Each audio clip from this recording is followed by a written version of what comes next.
여러분, 연금술하면 뭐가 제일 먼저 생각나세요? 아마 판타지 소설이나 게임에 나오는 신비한 마법 이런 거겠죠? 그런데 말이죠, 그 신비로운 이미지 뒤에는 아주 놀랍도록 현실적이고 심지어 과학적이기까지 한 역사가 숨어 있다는 사실 혹시 알고 계셨나요? 오늘은 허구와 사실, 바로 그 경계에 서 있는 연금술의 두 가지 길을 저와 함께 한번 걸어가 보시죠. 자, 이 이야기의 시작점은 좀 의외의 곳에 있어요. 바로 전 세계적으로 엄청난 인기를 끈 애니메이션, 강철의 연금술사 팬 커뮤니티에서 나온 한 질문이었습니다. 그러니까 이 작품에서는 서양 연금술은 땅의 힘을 쓰고 동양 연금술은 용맥이라는 생명의 기운을 쓴다는 건데, 야, 진짜 멋진 설정이지 않나요? 세계관이 정말 탄탄해요. 근데 문득 궁금해지죠? 이게 그장 작가의 상상력에서만 나온 걸까요? 아니면 혹시 이 허구 같은 설정 뒤에 진짜 역사가 숨어 있는 건 아닐까요? 놀랍게도 정답은 네, 그렇다입니다. 이 구분 뒤에는 실제로 수세기에 걸쳐서 여러 대륙에서 동시에 펼쳐졌던 변환을 향한 두 개의 평행한 여정이 있었어요. 자, 그럼 먼저 서양으로 한번 떠나볼까요? 우리가 흔히 생각하는 것과는 달리 서양의 연금술은 그냥 신비주의나 마법이 아니었어요. 아주 명확한 역사적인 뿌리를 가진 일종의 지적 전통이었죠. 이 흐름을 보면 정말 재밌어요. 처음에는 고대 이집트에서 금속을 다루는 아주 실용적인 기술에서 시작해요. 이게 헬레니즘 그리스로 넘어가면서 플라톤이나 아리스토텔레스 같은 철학자들의 사상과 딱 결합이 되죠. 그리고 이슬람 황금기를 거치면서 알키미아라는 체계적인 학문으로까지 발전을 합니다. 그러다가 마침내 중세 유럽에 와서는 우리가 아는 그 신비로운 부와 지혜를 찾는 탐구가 된 거예요. 그래서 서양 연금술의 최종 목표는 뭐였냐? 아주 명확했습니다. 바로 전설의 현자의 돌을 만드는 거였죠. 이걸로 값싼 금속을 황금으로 바꾸고 영원히 살 수 있는 생명의 비약도 얻으려고 한 겁니다. 한마디로 부와 영생, 이거죠. 자, 이제 시선을 동쪽으로 한번 돌려볼까요? 비슷한 시기에 동양에서는 연단술이라고 불리는 정말 다르면서도 신기할 정도로 비슷한 흐름이 만들어지고 있었어요.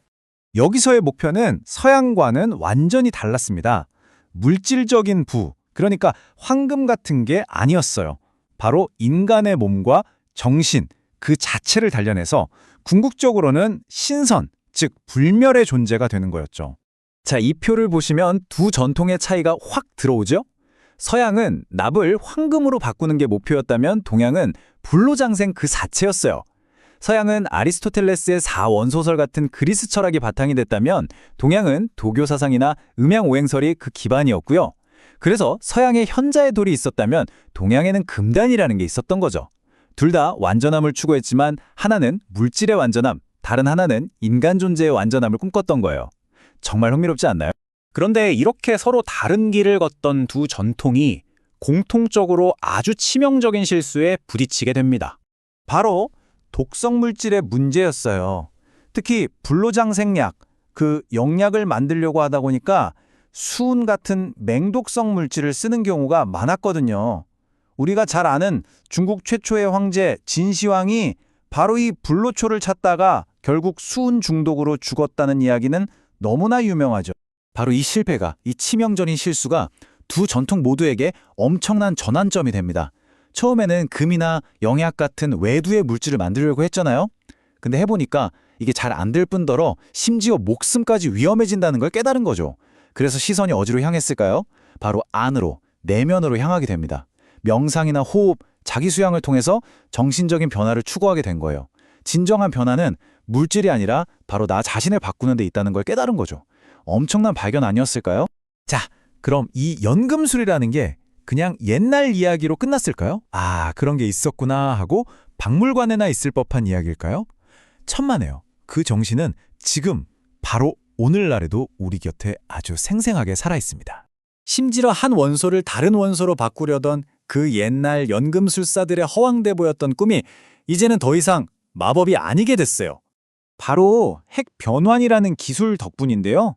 현대 과학에서는 입자 가속기라는 엄청난 장비를 이용해서 실제로 한 원소를 다른 원소로 바꿀 수가 있습니다.